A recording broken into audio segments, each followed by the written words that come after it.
Hello friends, welcome to GDS educational academy.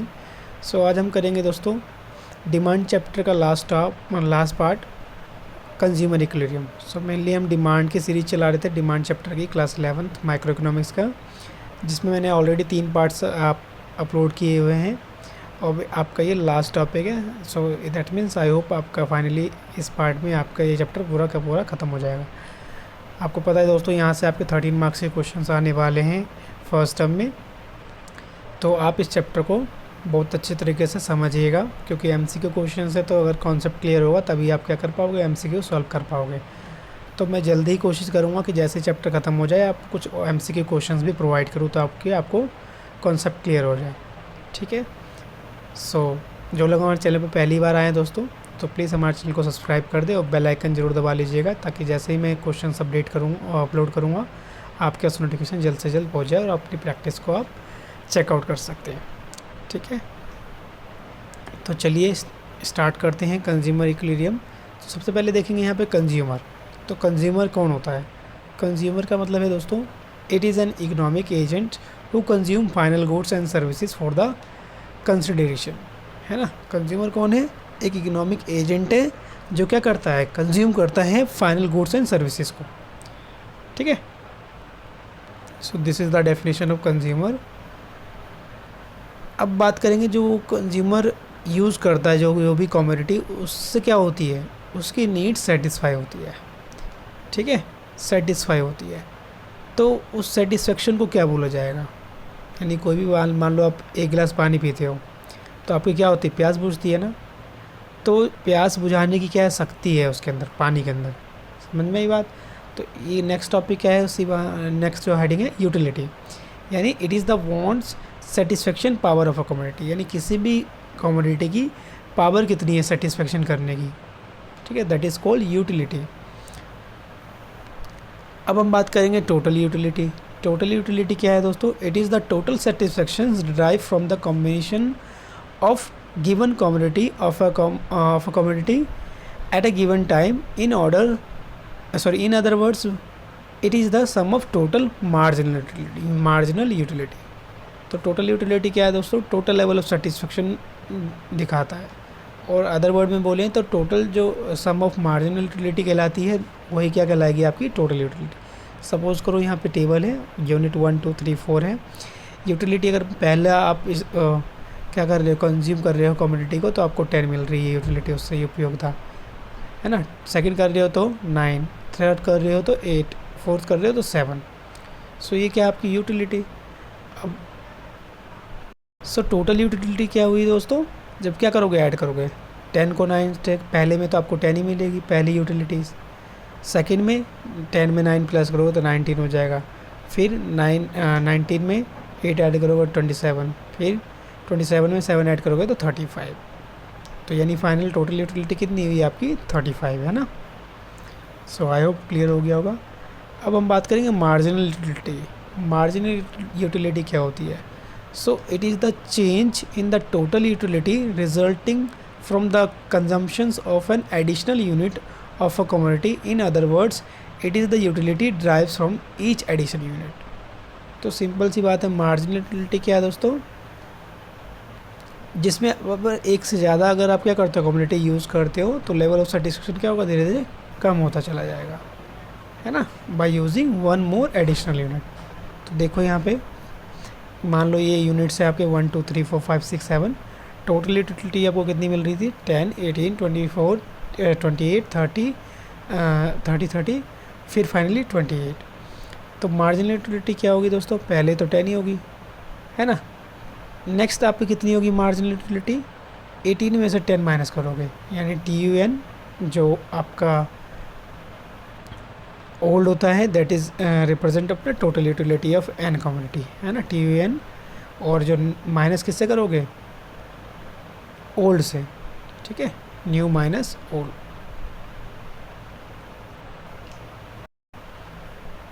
ठीक है, तो MUN marginal utility of an community equal to क्या होता है? TUN minus TUN minus 1। तो 18 में से 10 माइनस करो, पहला तो 10 ही रहेगा, तो 18 में से 10 माइनस करोगे तो 8 आएगा। फिर 24 में से क्या करोगे, 6 माइनस करोगे तो 24 में से 18 माइनस करोगे तो 6 आएगा। 28 में से तो 4, 30 में से 28 करोगे तो 2, फिर फाइनली क्या हो जाएगा, एक लेवल पे आके 0, फिर 28 में से 30 माइनस करोगे तो क्या होगा, -2। यानी सिंपल सी बात है, यहाँ जो मार्जिनल यूटिलिटी होती है, मान लो किसी भी कम्युनिटी को आप यूज़ करते हैं तो पहले तो उससे ज़्यादा सेटिस्फेक्शन मिलेगी, फिर धीरे धीरे क्या होगी, कम होगी स्लो मोशन में, फिर एक टाइम ऐसा आएगा जब क्या हो गया, आप उससे कितना भी यूज़ कर लो आपको उससे कोई फ़ायदा नज़र नहीं आएगा, तो वहाँ पे क्या हो जाएगा, 0। फिर अगर मान लो दोबारा आप ज़्यादा खा लोगे तो क्या होगा, ओवरडोज हो जाएगा और आप बीमार पड़ जाओगे, तो इसलिए क्या हो गया, नेगेटिव। अभी तो हम देखेंगे इसकी प्रॉपर्टीज़ मार्जिनल यूटिलिटी की। तो ये क्या दिखाता है, ध्यान रखिएगा, यहाँ से क्वेश्चन बनता है। तो कह रहा है when MU diminishing but positive TU increase at diminishing rate. So first point यहाँ पे क्या कह रहा है, when MU diminishing but positive then TU increase at diminishing rate. जब MU क्या हो रहा है, घट रहा है, लेकिन क्या है, पॉजिटिव है, ध्यान रखिएगा, है ना। तो जो TU होगी वो क्या होगी, वो भी क्या करेगी, इंक्रीज़ करेगी डिमिनिशिंग रेट में, धीरे धीरे बढ़ेगी, ठीक है। 10, फिर 18, फिर 24, फिर 28, क्लियर है। सेकेंड है व्हेन MU इज़ 0, जब क्या हो गया, MU यहाँ पे 0 हो गया तो TU क्या होगा, उस टाइम पे मैक्सिमम होगा, ठीक है। यहाँ से क्वेश्चंस बनते हैं। व्हेन MU इज़ नेगेटिव, और जब MU क्या होगा, नेगेटिव होगा तो TU क्या हो जाएगा, यहाँ पे डिमिनिश हो जाएगा, घटना स्टार्ट हो जाएगा।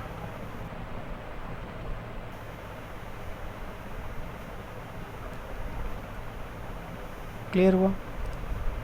फोर्थ है आप नेक्स्ट है आपका फोर्थ पॉइंट होगा आपका ये, TU इज इक्वल टू में क्या होता है, सम ऑफ मार्जिनल यूटिलिटी। अगर मार्जिनल यूटिलिटी को आप प्लस करते जाओगे तो क्या आ जाएगी, आपकी टोटल यूटिलिटी। जैसे 10 में 8 करोगे तो क्या आ जाएगा, 18, है ना। फिर 18 में 6 ऐड करोगे तो 24 एंड सो ऑन, इस तरीके से।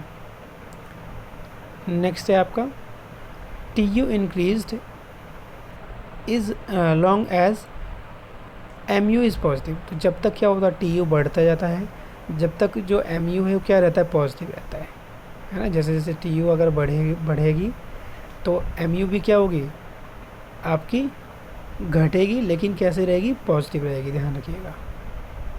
सो when TU increased at increasing rate then MU decrease at decreasing rate but positive, लेकिन कैसी रहती है, पॉजिटिव रहती है, क्लियर है। तो ये चीज़ें ध्यान रखिएगा, 5-6 पॉइंट। नेक्स्ट है लास्ट पॉइंट आपका, diminishing MU implies the TU lies increase in the diminishing rate. ये तो मैंने आपको बताई दिया ऑलरेडी। जब MU क्या होगा, डिमिनिशिंग होगा तो TU क्या होगा, इंक्रीज करेगा एट डिमिनिशिंग रेट। ये डायग्राम है, आप यहाँ से शो कर सकते हो। ये आपका TU और यहाँ पे यूनिट आएगा 1 2 3, ठीक है। नीचे आपका MU का डायग्राम है, ये बना लीजिएगा।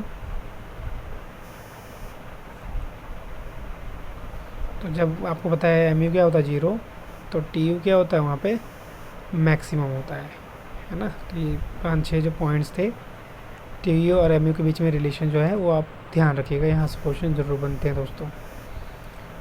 नेक्स्ट है आपका law of diminishing marginal utility. तो ये आपको मैंने ऑलरेडी करवाया है, बट फिर भी मैं बता देता हूँ ये क्या होता है। Law of diminishing marginal utility means as consumer consume more and more units the commodity of marginal utility derives from each successive units go to decline, ठीक है। तो जैसे जैसे आप एक से ज़्यादा यूनिट क्या करोगे, कंज्यूम करना स्टार्ट करोगे, तो आप उससे यूटिलिटी कितनी मिलेगी, जो मिलेगी वो क्या होगी, धीरे धीरे कम होती चली जाएगी, ठीक है। जैसे पहले यूनिट करोगे तो 60, दूसरा करोगे तो 50, थर्ड करोगे तो 40, फोर्थ करोगे तो 30, ठीक है।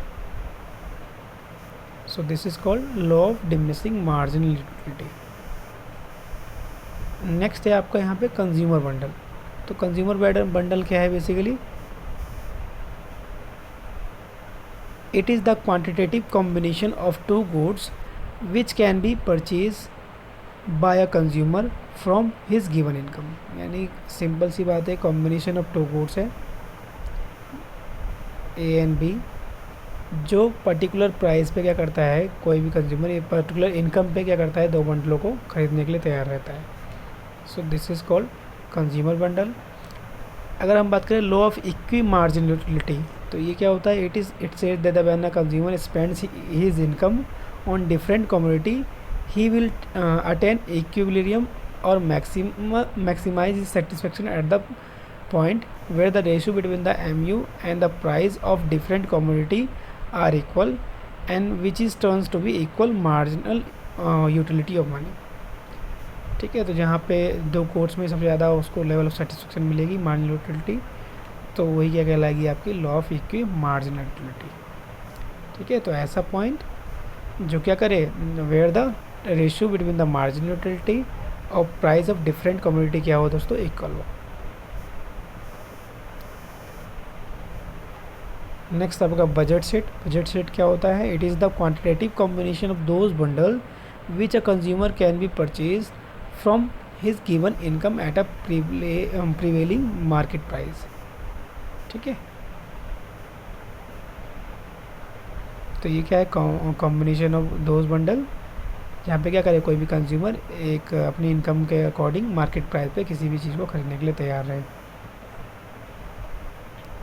कंज्यूमर बजट, तो कंज्यूमर बजट क्या है दोस्तों, it states the real purchasing power of the consumer from which he can purchase the certain quantitative bundles of two goods at a given price. तो बजट, कंज्यूमर बजट क्या है, जहाँ पे उसकी परचेसिंग पावर पता चलती है कि हाँ भाई आपका बजट कितना है ना, कितने रुपए में आप कौन कौन सी चीज़ें खरीद लोगे, कितनी बंडल खरीद सकते हो, सिंपल सी बात है।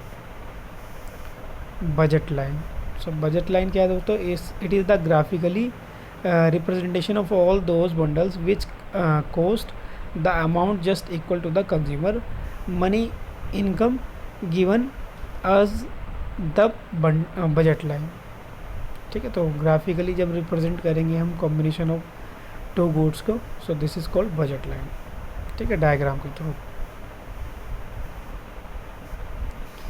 मोनोटोनिक प्रेफरेंसेस, तो ये क्या होता है दोस्तों, consumer preferences are called monotonic preferences when any two bundles, one bundle has more of one goods no less of other goods as it offering him a higher level of satisfaction.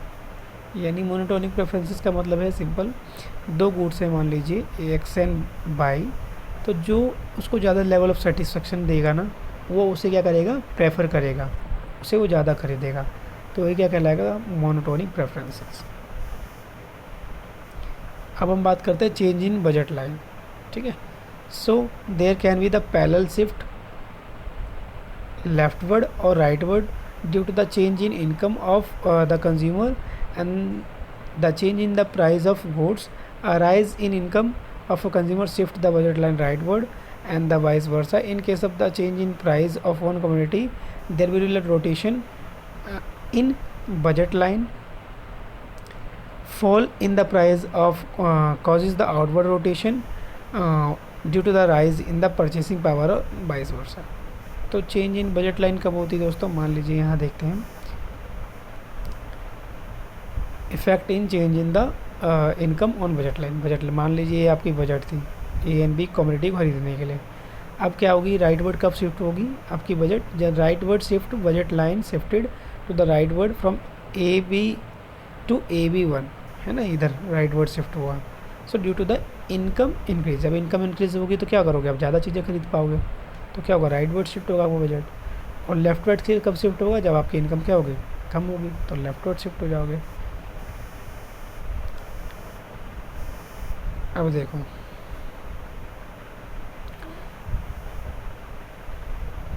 Income effect of one commodity, तो वो एक commodity के case में देखते हैं, budget line shift from A B to A one B due to the decrease in the price of apple.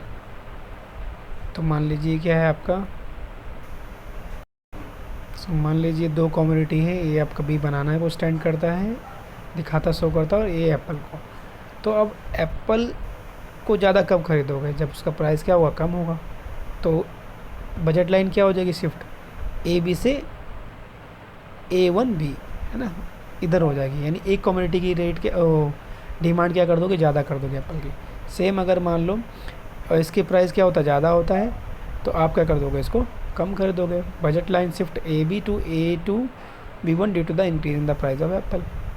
ठीक है, तो वन कम्युनिटी के केस में भी मैंने आपको बता दिया। नेक्स्ट है आपका मार्जिनल रेट ऑफ सब्सटीट्यूशन। तो ये क्या होता है? It is the rate at which a consumer is willing to substitute good by अपन में good X one good can be obtain more units of other goods. So generally it is the slope of IC.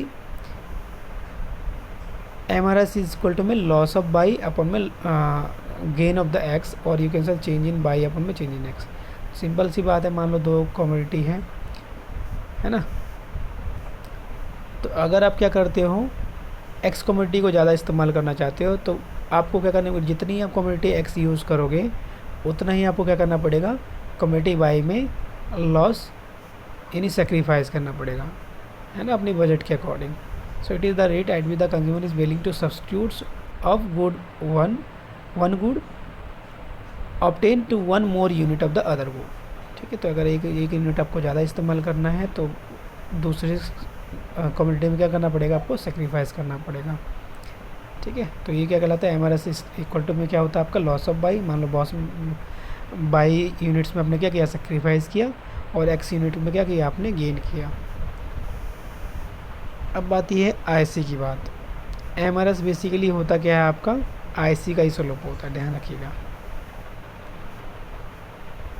अब next है आपका IC क्या है दोस्तों, it is a curve showing the different combination of two goods, each combination offering the same level of satisfaction of the consumer। तो ये basically क्या है, IC क्या दिखाता है, दो गुड्स के कॉम्बिनेशन को दिखाता है। ठीक है, मान लो एक बनाना था और दिस इज़ द एप्पल, तो इस पे जो भी आप डिमांड करोगे ना, वो क्या करेगी, आपको सेम लेवल ऑफ सेटिस्फेक्शन देगी किसी भी पॉइंट पे, चाहे पॉइंट A हो चाहे पॉइंट B हो। ठीक है, so this is called IC। अब IC की कुछ कैरेक्टरिस्टिक्स होती है, तो देखते हैं क्या क्या है आपका। IC are negatively slope downwards from the left to right, यानी IC कैसा होता है दोस्तों, लेफ्ट टू राइट होगा इस तरीके से, डाउनवर्ड स्लोप होगा IC का ऑलवेज। सेकंड क्या है characteristic, IC are convex to the point of origin, it is due to the DMS diminishing marginal substitution. ठीक है, तो ये ऑलवेज क्या होता है, कॉन्वेक्स टू द ओरिजिन, ऐसे कॉन्वेक्स टू द ओरिजिन। ये सेकंड प्रॉपर्टी है, प्रॉपर्टी से क्वेश्चंस आते हैं MCQ, तो मैं आपको MCQ भी प्रोवाइड कर दूंगा तो आपको क्लियर रहेगा। नेक्स्ट थर्ड आपका IC नेवर टच और इंटरसेक्ट ईच अदर, कभी भी जो IC है वो कभी एक दूसरे को कट नहीं करेगा। ठीक है, नेक्स्ट है आपका 2 points on different IC can not be gives the equal level of satisfaction. यानी दो अगर मान लो IC है, IC1 और IC2, तो दोनों IC अलग अलग लेवल ऑफ सेटिस्फैक्शन दिखाएगा, दोनों इक्वल नहीं दिखा सकता। ठीक है, अगर एक ही IC की बात करेंगे, एक ही IC पे जब आप क्या करोगे, डिफरेंट गुड्स इस्तेमाल करोगे तो वो आपको सेम लेवल ऑफ सेटिस्फेक्शन देगा। बट अगर अनइक्वल है, 2 IC है आपके पास, तो इक्वल लेवल ऑफ सेटिस्फेक्शन नहीं दिखा सकता कभी। नेक्स्ट है आपका higher IC represent the higher level of satisfaction, यानी जो सबसे ऊपर होगा वो क्या दिखाएगा, हायर लेवल ऑफ सेटिस्फेक्शन, उससे आपको ज़्यादा फ़ायदा मिलेगा, है ना। और एक लास्ट है इसमें, आई थिंक छूट गया है, जो IC होता है वो कभी भी X एक्सिस और Y एक्सिस को टच नहीं करता, तो ध्यान रखिएगा, IC can never touch X axis और Y एक्सिस।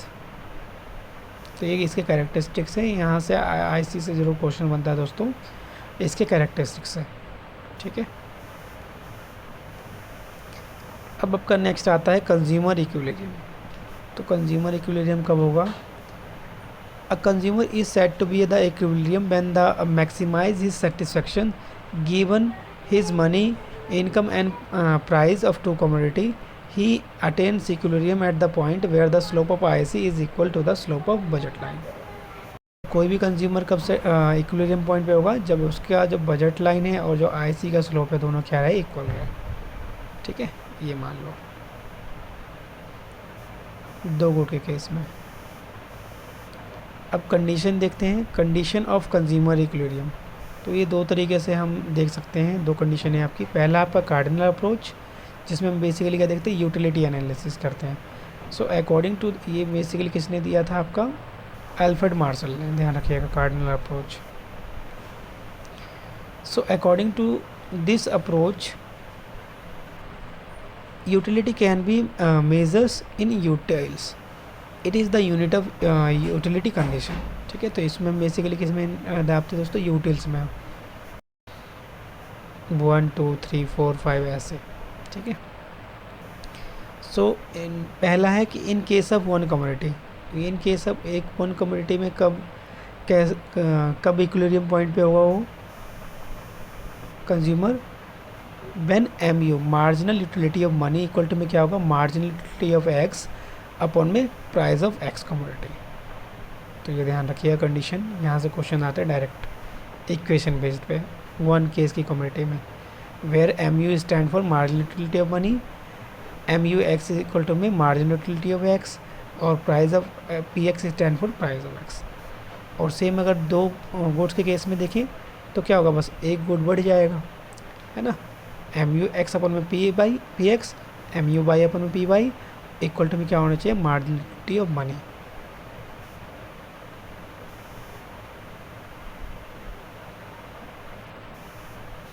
जैसे डायग्राम देखो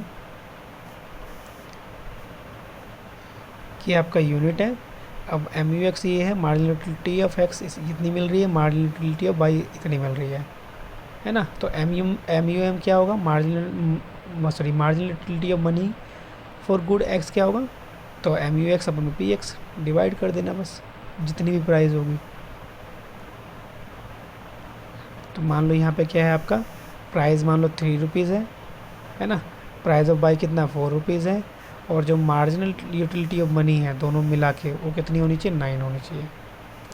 तो देखो डिवाइड करोगे MU X अपन PY, तो 12 36 है ना, 11 33 और 10 30, इस तरीके से। तो MU X अपन में PY आ जाएगा, ऐसे सेम MU Y अपन PY करोगे तो ये वैल्यूज़ आ जाएगी, और MUM क्या है आपकी 9। ठीक है, तो अगर बाई कम्युनिटी के 2 यूनिट यूज़ कर दोगे तभी क्या होगा, आप एक तरीके से इक्विलिब्रियम पॉइंट पे होगे, और आपको X यूनिट कितना यूज़ करना पड़ेगा, 4 यूनिट तक, तब जाके क्या आओगे आप इक्विलिब्रियम पॉइंट पे आओगे। दूसरा अप्रोच है दोस्तों ordinal approach. So IC analysis, according to this approach utility can be measures but can be express in the order or ranking. तो यहाँ पे मेज़र तो करते हैं हम 1 2 3, लेकिन इसमें क्या, इसमें दिखाते हैं हम रैंक में। तो ये बेसिकली रैंक को रिप्रेजेंट करता है, जैसे फर्स्ट है ना, सेकेंड, थर्ड, फोर्थ। तो इसकी इक्विलिब्रियम कंडीशन क्या है दोस्तों, जब marginal rate of substitution of goods X and Y equal to में क्या हो, प्राइस ऑफ X अपन में प्राइस ऑफ Y। ठीक है, और कह सकते हो budget line must be tangent to the IC। Second, marginal rate of substitution must be diminishing, MRS always क्या होगा, डिमिनिशिंग होगा, और IC must be convex to the origin, same ये। तो मेनली आपको इसके फॉर्मूले को ध्यान रखना है, कंडीशन क्या होनी चाहिए इक्विलिब्रियम पॉइंट की। यहाँ पे आपको फॉर्मूले होंगे ऑप्शन में, और आपको डायरेक्ट क्या करना पड़ेगा, कंडीशन ऑफ इक्विलिब्रियम बतानी होगी। ठीक है, 1 कम्युनिटी के केस में और 2 कम्युनिटी के केस में। तो यहाँ पे हमारा ये फाइनली पूरा चैप्टर क्या हुआ दोस्तों, फिनिश्ड। ठीक है, तो आई होप आपको क्लियर हो गया होगा। then so if you like my video then please like, share and subscribe my channel friends. Thank you so much.